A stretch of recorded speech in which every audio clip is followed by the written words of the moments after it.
Hello friends, आप सभी का स्वागत है खुशबू फैशन डिज़ाइनर में। आज की क्लास में हम इस खास ब्लाउज़ को सिलने वाले हैं जिसका नाम है क्रिस क्रॉस ब्लाउज़। ये इतना खास क्यों है, चलिए इसे जानते हैं। क्योंकि इस ब्लाउज़ को 4 अलग अलग साइज़ के लेडीज़ पहन सकते हैं। अक्सर लड़कियां अपनी बहन का, फ्रेंड्स का, चाची का, मामी का, मौसी का ना जाने किसके किसके साड़ियाँ पहनने के लिए ले आती है, लेकिन साइज़ अलग होने के कारण ब्लाउज़ परफेक्ट नहीं आता। इसीलिए ये क्रिस क्रॉस ओवरलैप वाला ब्लाउज़ खास है क्योंकि ये हर साइज में परफेक्ट बैठता है। और साथ ही इस ब्लाउज़ का पार्टी वेयर लुक है। आप चाहे तो इसमें स्लीव्स भी अटैच कर सकते हैं और इस ब्लाउज़ को सिलना तो उससे भी आसान है। तो आज की वीडियो में हम इस ब्लाउज़ की full drafting, cutting and stitching देखेंगे। तो उससे पहले अगर आपने अभी तक मेरे चैनल को सब्सक्राइब नहीं किया है तो सब्सक्राइब कर लें और साथ ही बेल आइकन को भी दबाएं, जिससे कि मेरे हर एक वीडियो की नोटिफिकेशन सबसे पहले आपको आएगी। तो चलिए सबसे पहले हम इस क्रिस क्रॉस ब्लाउज़ की ड्राफ्टिंग करते हैं। इसकी ड्राफ्टिंग हम पेपर पे करेंगे जिससे कि समझने में आसानी होगी। तो हम सबसे पहले बैक पार्ट की ड्राफ्टिंग करेंगे। जितनी भी लंबाई हो उसमें 1 इंच मिलाएं। यहाँ मेरी ब्लाउज़ की लंबाई 14 इंच है, उसमें मैंने 1 इंच मिलाकर लिया है 15 इंच और इस तरह मार्किंग करके एक सीधी लाइन खींच ली है।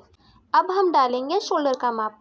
तो ये ब्लाउज़ मैंने बोट नेक में बनाया है, इसीलिए जितना भी शोल्डर है उसका हाफ ले लें। तो बॉडी पर से शोल्डर का माप आया है 14 इंच, तो उसका आधा लेंगे 7 इंच। 7 इंच का शोल्डर है तो आर्म होल भी हम 7 इंच का लेंगे।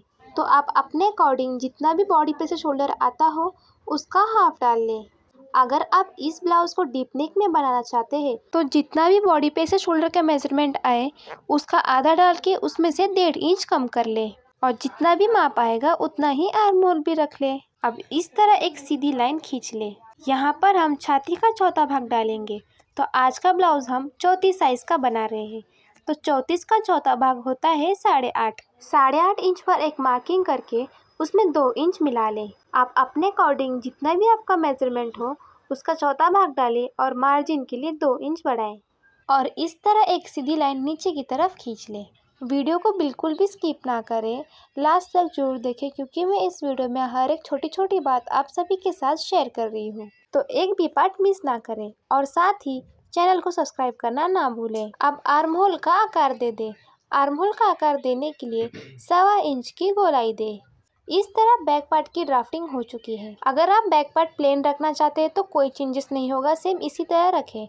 लेकिन हमने इस पैटर्न में पीछे की तरफ 2.5 इंच पर एक मार्किंग करके इस तरह गोलाई में आकार दिया है। ये ऑप्शनल है लेकिन इसका लुक बहुत ही खूबसूरत दिखता है, साथ ही एक यूनिक सा डिजाइन क्रिएट होता है। अपने अकॉर्डिंग 2.5 से 3 इंच लेकर इस तरह एक आकार दे दे। तो बैक पार्ट की ड्राफ्टिंग हो चुकी है, दिखा अनुसार पेपर कटिंग कर ले। ये सिंपल ब्लाउज की तरह ही बैक पार्ट है, इसमें कोई भी चेंजेस नहीं है। आई होप आप सभी को समझ आ गया होगा। फिर भी आपको कोई डाउट हो तो कमेंट करके पूछें। अगर आप हमारे चैनल पे नए हैं तो चैनल को सब्सक्राइब करें, जिससे कि आपको हमारे हर एक नए वीडियो की नोटिफिकेशन सबसे पहले आएगी। और अगर आप हमारे वीडियोस रेगुलर देखते हैं तो आपको पता ही होगा हमारे फ्री ऑनलाइन क्लासेस चालू है जिसमें हमने बेसिक टू एडवांस ब्लाउजेस सीखे हैं। अगर आप वो सब वीडियोस देखना चाहते हैं तो उसका लिंक आप सभी को डिस्क्रिप्शन में मिल जाएगा। और आप अगली क्लास में कौन सा ब्लाउज का डिज़ाइन सीखना चाहते हैं कमेंट करके बताएं, हम जरूर उस टॉपिक पर वीडियो बनाएंगे।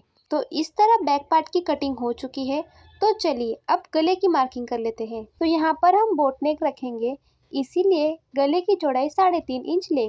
30 से लेकर 34 साइज तक गले की चौड़ाई 3.5 इंच रखें। लेकिन अगर आपकी साइज इससे ज़्यादा है यानी 36 से लेकर 40-42 ये साइज हो तो 4 इंच तक रख सकते हैं। अब गले की लंबाई 3.5 इंच रख लें। आप अपने अकॉर्डिंग कम या ज़्यादा रख सकते हैं। अब दोनों पॉइंट्स को मिलाते हुए स्केल की मदद से एक ब्लॉक बना लें, जिससे कि हमें गला ड्रॉ करने में आसानी होगी। अगर आप बिगनर्स हैं तो ये वीडियो देखकर आप इस ब्लाउज को बिल्कुल आसानी से बना सकते हैं क्योंकि ये ब्लाउज बनाना बहुत ही आसान है। अब गले का आकार दें। अगर आप गले का शेप डायरेक्ट दे सकते हैं तो बहुत अच्छी बात है, लेकिन आप गले का शेप डायरेक्ट नहीं दे पाते तो कर्व की सहायता लें। तो इस तरह गला ड्रॉ हो चुका है, जिसे हम अभी कट नहीं करेंगे, डायरेक्ट कपड़े पे ही कट करेंगे। तो इस तरह बैक पार्ट की ड्राफ्टिंग हो चुकी है। तो चलिए अब फ्रंट की ड्राफ्टिंग करते हैं। फ्रंट में शोल्डर 7 इंच लें। क्योंकि हमने बैक पार्ट में भी शोल्डर 7 इंच ही लिया है। तो इस तरह 7 इंच लेकर एक सीधी लाइन खींच ले। सेम आर्म होल भी 7 इंच ले, स्केल की मदद से सीधी लाइन खींच ले। फ्रंट की ड्राफ्टिंग करना मैं आप सभी को बिल्कुल ही आसान तरीके से बताने वाली हूँ, इसीलिए वीडियो को बिल्कुल भी स्किप ना करें, लास्ट तक जरूर देखें। अब यहाँ पर हम छाती का चौथा भाग डालेंगे। तो हमारा चेस्ट राउंड है 34, उसका चौथा भाग आएगा 8.5। इसमें हम सिलाई मार्जिन मिलाएंगे 2.5 इंच। क्योंकि इस ब्लाउज को हम फ्रंट में प्रिंसेस में बनाएंगे, इसीलिए साइड मार्जिन हम आधा इंच से बढ़ा रहे हैं। टोटल हमने लिया है 2.5 इंच। तो चलिए अब आर्म होल का आकार दे देते हैं। इस लाइन का सेंटर निकालकर अंदर की तरफ आधा इंच ले और यहाँ से 1.25 इंच ले। अब ये तीनों पॉइंट्स को मिलाते हुए आर्म होल का आकार दे। इस तरह हम फ्रंट डीप आर्म होल बिल्कुल ही आसान तरीके से दे सकते हैं। तो चलिए अब आगे मेजरमेंट डालते हैं। जितने भी ब्लाउज की लंबाई है इसमें 2 इंच मिलाए। अब इस ब्लाउज को 1 टक्स में भी बना सकते हैं, लेकिन आज हम प्रिंसेस में बना रहे हैं। तो ब्लाउज की लंबाई है 14 इंच, तो उसमें 2 इंच मिलाकर हम लेंगे 16 इंच। तो यहाँ पर मैंने 16 इंच पर मार्किंग कर ली है। अब अपने अकॉर्डिंग जितनी भी लंबाई हो उसमें 2 इंच मिला ले। अब यहाँ से छाती का 10वां भाग डालें, यानी जितनी भी चेस्ट है उसे 10 से डिवाइड करें और उसमें आधा इंच मिलाएं। तो 34 का 10वां भाग 3.5 और प्लस उसमें आधा इंच, यानी टोटल हमने लिया है 4 इंच। अब अपने अकॉर्डिंग ले। अब ऊपर की तरफ से अब बस्ट पॉइंट पर मार्किंग करें। तो बस्ट पॉइंट है हमारा 10 इंच, तो 10 इंच पर मार्किंग करके इस तरह एक सीधी लाइन खींच ले। बस्ट पॉइंट का मेजरमेंट हमें बॉडी पर से लेना होता है और हर साइज का अलग आता है, तो आप इसे बॉडी पर से ही माप ले। आर्म होल पर 5.5 इंच पर एक मार्किंग करें। अब इन दोनों पॉइंट्स को मिलाते हुए प्रिंसेस का आकार बनाएं। यहाँ पर टोक नहीं आना चाहिए, तो अच्छी तरह से इसे गोल कर ले। अब नीचे की तरफ से 1.5 इंच पर मार्किंग करें और ऊपर की तरफ भी 1.5 इंच पर मार्किंग करें। अगर आपकी बस्ट साइज ज़्यादा है, आप 1.5 इंच की जगह 2 इंच भी ले सकते हैं। अब ये दोनों पॉइंट्स को मिलाते हुए प्रिंसेस का आकार दें। अगर आप डायरेक्ट शेप नहीं दे पाते तो कर्व की सहायता ले सकते हैं। सभी पॉइंट्स को मिलाते हुए एक सीधी लाइन में जोड़ लें। तो चलिए अब हम कमर का मेजरमेंट डालते हैं। तो यहाँ पर दोनों तरफ आधा इंच पर मार्किंग करें, क्योंकि यहाँ पर सिलाई मार्जिन आएगी। बैक पार्ट की कटिंग को फ्रंट पार्ट पर इस तरह रखें और आर्म होल को अच्छी तरह से मैच कर लें। अब नीचे की तरफ से एक मार्किंग कर लें। इसकी वजह से हमारा फ्रंट और बैक पार्ट दोनों ही इक्वल आएगा। अब की गई मार्किंग पर स्केल की मदद से इस तरह एक सीधी लाइन खींच लें। ये करना बहुत ही इम्पॉर्टेंट है, क्योंकि हमने बैक पार्ट में 1 इंच मिलाया है और फ्रंट पार्ट में 2 इंच। इसीलिए हमें इस तरह दोनों पार्ट को मैच करने के लिए ये करना पड़ता है। अब यहाँ से दोनों पॉइंट्स को मिलाते हुए पेपर को अच्छी तरह से फोल्ड कर लें। अब यहाँ पर हम कमर का मेजरमेंट डालेंगे, तो इसे ध्यान से देखें। जितना भी आपका कमर है उसका चौथा भाग डालें। तो यहाँ पर 30 इंच का कमर है, उसका चौथा भाग आएगा 7.5 इंच। अब इसमें मार्जिन मिलाए 2 इंच। तो 2 इंच पर एक मार्किंग कर ले। अब जो साइड के पॉइंट्स मिले हैं उसे स्केल की सहायता से जोड़ ले। ये तो हो गया बेसिक प्रिंसेस ब्लाउज। अब क्रिस क्रॉस ब्लाउज के लिए हमें क्या चेंजेस करना है, चलिए देखते हैं। उससे पहले हम पेपर की कटिंग कर लेते हैं, क्योंकि क्रिस क्रॉस ब्लाउज के लिए हमें पेपर कटिंग की ज़रूरत पड़ेगी। तो दिखाए अनुसार पेपर की कटिंग कर ले। इस बात का ध्यान दें कि पेपर को हमें साइड से ही कट करना है, प्रिंसेस को अभी कट नहीं करना है।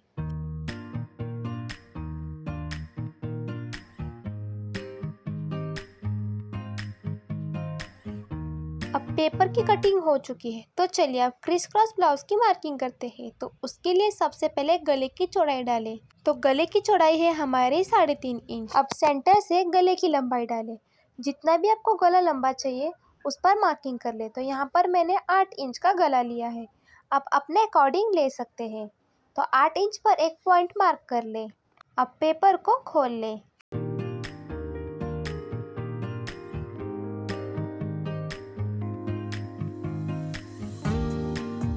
पेपर खोलने के बाद यहाँ से 3 इंच पर एक मार्किंग कर ले।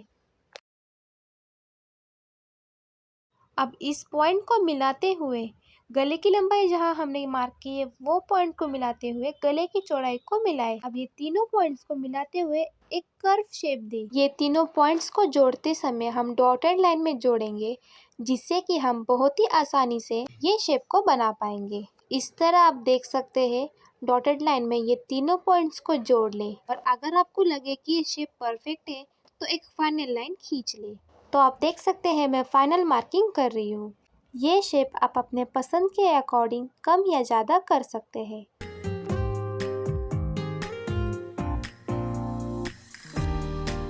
तो इस तरह क्रिस क्रॉस ब्लाउज की ड्राफ्टिंग हो चुकी है। तो चलिए अब इसकी कटिंग कर लेते हैं। तो की गई मार्किंग को कट कर लें। यहाँ पर सिलाई मार्जिन के लिए हमें कोई भी कपड़ा एक्स्ट्रा कट नहीं करना, क्योंकि जो हमने मार्किंग की है उसके अंदर ही सिलाई मार्जिन का भी कपड़ा आ गया है।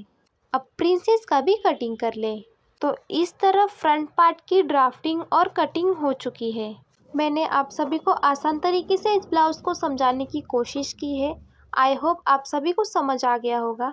फिर भी कोई डाउट हो तो कमेंट करके पूछ लें। पेपर के अकॉर्डिंग अस्तर और मैन फैब्रिक की कटिंग कर लें। तो इस तरह हमने बैक पार्ट की कटिंग कर ली है और अस्तर में हमने गला भी कट कर लिया है, मैन फैब्रिक पे नहीं किया है।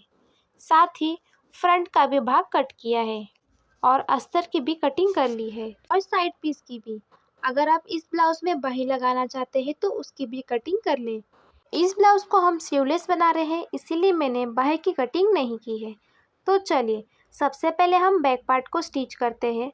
तो उसके लिए मैन फैब्रिक को अस्तर पर इस तरह रख लें। इस बात का ध्यान दें, राइट साइड पे हमने अस्तर को रखा है क्योंकि यहाँ पर हम गला सिलकर पलटने वाले हैं। अब दिखा अनुसार गले को सिल लें। सिलाई मार्जिन आधा इंच पकड़े। अगर आपको ऐसा लग रहा है कि कपड़ा हिल रहा है सिलते समय तो अच्छी तरह से पिन लगा लें, जिससे कि कपड़ा सिलते समय बिल्कुल भी नहीं हिलेगा। अब जो भी अंदर का एक्स्ट्रा कपड़ा है उसे कट कर ले और अंदर की तरफ छोटे छोटे कट्स लगाएं, जिससे कि गला बिल्कुल अच्छी तरह से पलट जाएगा। हम इस ब्लाउज को स्लीवलेस बना रहे हैं, इसीलिए आर्म होल को भी सिलकर पलट लें। आर्म होल को सिलते समय आधा इंच का सिलाई लगाएं। सेम इसी तरह दूसरे तरफ का भी आर्म होल सिलकर तैयार कर लें। इस ब्लाउज को सिलना बहुत ही आसान है। मैंने ये क्रिस क्रॉस ब्लाउज को 20 मिनट में सिला है। तो आप भी इस वीडियो को देखकर क्रिस क्रॉस ब्लाउज बनाएं और कमेंट करके बताएं कि आपको ये ब्लाउज सिलने में कितना समय लगा। अब अच्छी तरह से कट कर लें। बैक साइड में हम नीचे की तरफ भी सिलकर पलटेंगे। तो अच्छी तरह से अस्तर को सेट कर लें और दिखा अनुसार नीचे की तरफ से भी सिल लें। यहाँ पर भी सिलाई मार्जिन आधा इंच पकड़े। वीडियो को बिल्कुल भी स्किप ना करें, क्योंकि मैं इस वीडियो में शोल्डर को इनविजिबल तरीके से कैसे जोड़ते हैं वो दिखाने वाली हूँ। तो वीडियो को बिल्कुल भी स्किप ना करें, लास्ट तक जरूर बने रहे। अब जो गोलाई वाला भाग है उसमें छोटे छोटे कट्स लगाएं। तो इस तरह बैक पार्ट की स्टिचिंग हो चुकी है। बैक पार्ट को अभी नहीं पलटेंगे। तो चलिए अब फ्रंट पार्ट सिलते हैं। साइड पीस को सबसे पहले नीचे की तरफ से सिल लें और जो भी एक्स्ट्रा कपड़ा है उसे कट करके पलट लें। पलटने के बाद नीचे की तरफ दाब सिलाई लगाएं और चारों तरफ से पैक कर लें और सेम इसी तरह दूसरे तरफ का भी साइड पीस सिलकर रेडी कर लें।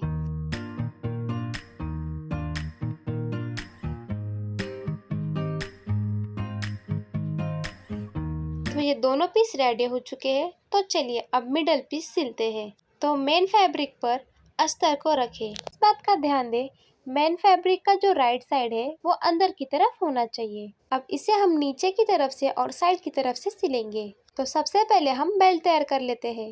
2.5 इंच चौड़ी और 10 इंच लंबी इस तरह पट्टी कट कर ले और दिखाए अनुसार सिल ले। सेम इसी तरह दूसरी एक और पट्टी सिलकर तैयार करें। ये पट्टी हम फ्रंट पार्ट में अटैच करेंगे, जो कि ब्लाउज पहनने के बाद पीछे की तरफ बांधने में मदद करेगी। दोनों बेल्ट सिलकर रेडी हो चुके हैं। तो चलिए अब इसे पलट लेते हैं। पलटने के लिए मैंने यहाँ पर स्क्रू ड्राइवर लिया है। अब इस तरह स्क्रू ड्राइवर की मदद हम दोनों बेल्ट्स को पलट लेंगे। अच्छी तरह से पलट लें और जो भी बेल्ट का पॉइंट है वी शेप वाला उसे निकाल लें। स्क्रू ड्राइवर की मदद से पलटने से बहुत ही आसानी से ये पलट जाते हैं। तो ये जो पॉइंट है उसे अच्छी तरह से निकाल लें। दोनों बेल्ट बनकर तैयार है। तो चलिए अब फ्रंट पार्ट को सिलते हैं। तो नीचे की तरफ से इस तरह कपड़े को सिलें। अब ये जो पॉइंट है यहाँ पर बेल्ट को अटैच करें। बेल्ट को हम कवर टिप पे सिलेंगे, इसीलिए बेल्ट को दिखा अनुसार अंदर की तरफ डाल लें और सिलाई लगाएं। इस तरह सिलने से बेल्ट इनविजिबल सिलाएगा, ऊपर की तरफ से सिलाई नहीं दिखेगी, जिससे कि ब्लाउज में फिनिशिंग बहुत ही अच्छी आएगी। बेल्ट को अटैच करने के बाद जो हमने राउंड शेप दिया था उसे भी सिल ले। सिलते समय आधा इंच का सिलाई मार्जिन पकड़े। इस तरह एक साइड सिलकर रेडी है। सेम इसी तरह दूसरे तरफ का भी सिलकर तैयार कर ले।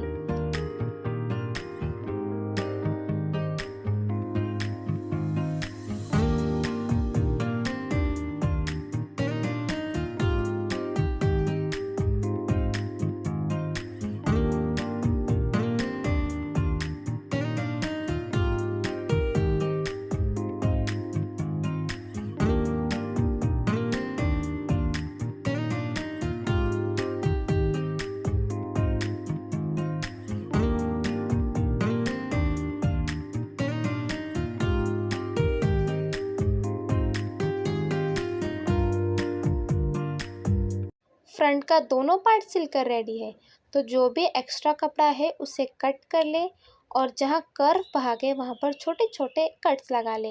अब दिखाए अनुसार फ्रंट पार्ट को पलट ले। बेल्ट को खींचते हुए अच्छी तरह से फ्रंट पार्ट को पलटे। सेम इसी तरह दूसरे तरफ का भी फ्रंट पार्ट पलट ले। पलटने के बाद इसे सेट करने के लिए प्रेस की मदद भी ले सकते हैं।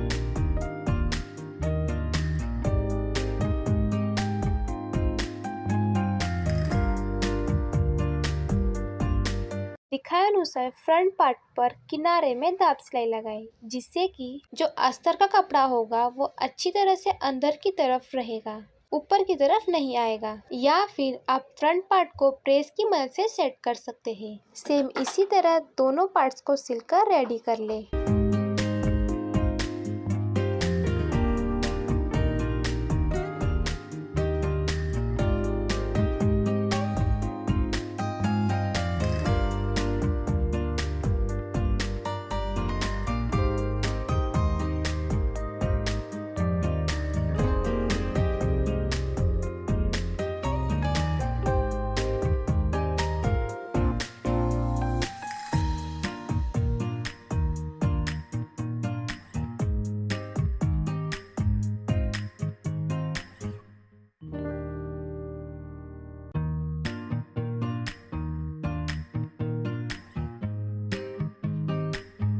दोनों पार्ट सिलकर रेडी है।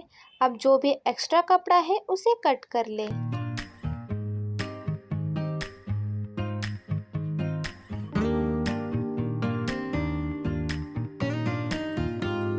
यहाँ पर साइड पार्ट जोड़ ले।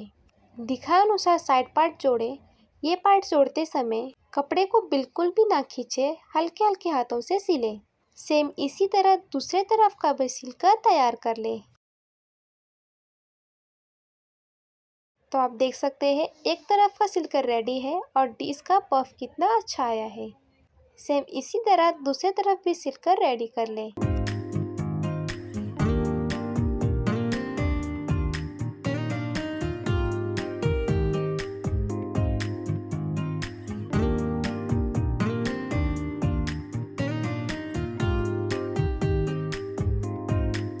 तो आप देख सकते हैं फ्रंट पार्ट के दोनों पार्ट सिलकर रेडी है, जो कि दिखने में कितने खूबसूरत दिख रहे हैं।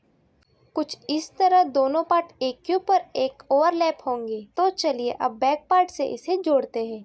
तो शोल्डर को इनविजिबल कैसे जोड़ना है, चलिए वीडियो में हम आगे देखते हैं। तो आप देख सकते हैं बैक पार्ट को हमने पलटा नहीं है, इसीलिए जो फ्रंट पार्ट है इस तरह बैक पार्ट के अंदर डालते हुए फ्रंट पार्ट और बैक पार्ट दोनों का ही शोल्डर मैच कर ले। तो आप देख सकते हैं हमने शोल्डर मैच कर लिया है। अब इस पर एक पिन लगा ले, जिससे कि सिलते समय शोल्डर नहीं हिलेगा। सेम इसी तरह दूसरे तरफ भी कर ले।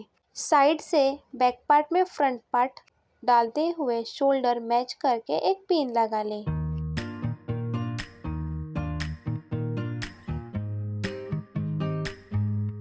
तो दोनों शोल्डर रेडी है। तो आधा इंच सिलाई मार्जिन पकड़ते हुए दोनों शोल्डर को सिलाई लगाए।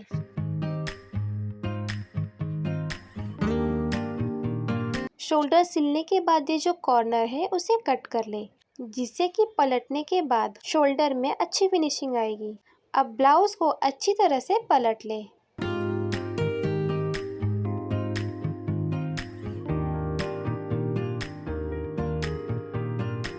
तो आप देख सकते हैं शोल्डर की फिनिशिंग कितनी अच्छी आई है। इस तरह हम इनविजिबल शोल्डर सिल सकते हैं और ब्लाउज की फिनिशिंग और भी बढ़ा सकते हैं। अब बैक साइड को इस तरह नीचे की तरफ से किनारे से सिलाई लगाएं, जिससे कि अच्छी तरह से अस्तर अंदर की तरफ पलट जाएगा।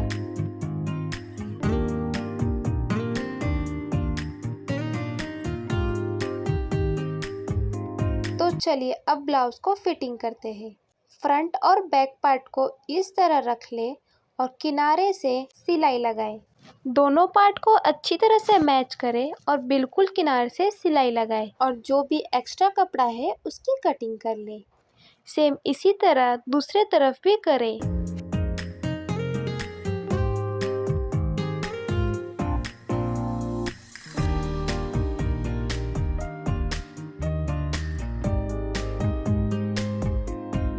अब ब्लाउज को पलटकर अंदर की तरफ से 1.5 इंच पर फिटिंग की सिलाई लगा लें। इस तरह हमने बिल्कुल आसान तरीके से क्रिस क्रॉस ब्लाउज की कटिंग और स्टिचिंग देखी है। ये ब्लाउज सिलने में बहुत ही आसान है और बहुत ही कम समय में सिलकर तैयार होता है। तो आप कमेंट करके बताएं आपने इस ब्लाउज को कितने समय में सिला, और साथ ही क्रिस क्रॉस ब्लाउज में हमें हुक लुक पट्टी की भी ज़रूरत नहीं पड़ती। तो ब्लाउज का फाइनल लुक कुछ इस तरह दिख रहा है। तो आपको ये ब्लाउज कैसा लगा, और अगर आपको ये ब्लाउज पसंद आया हो तो एक प्यारा सा कमेंट ज़रूर करें, और आप भी अपने लिए इस ब्लाउज को बनाएं, जो कि एक ही ब्लाउज को 3 से 4 अलग अलग साइज़ की लेडीज़ यूज़ कर सकती है।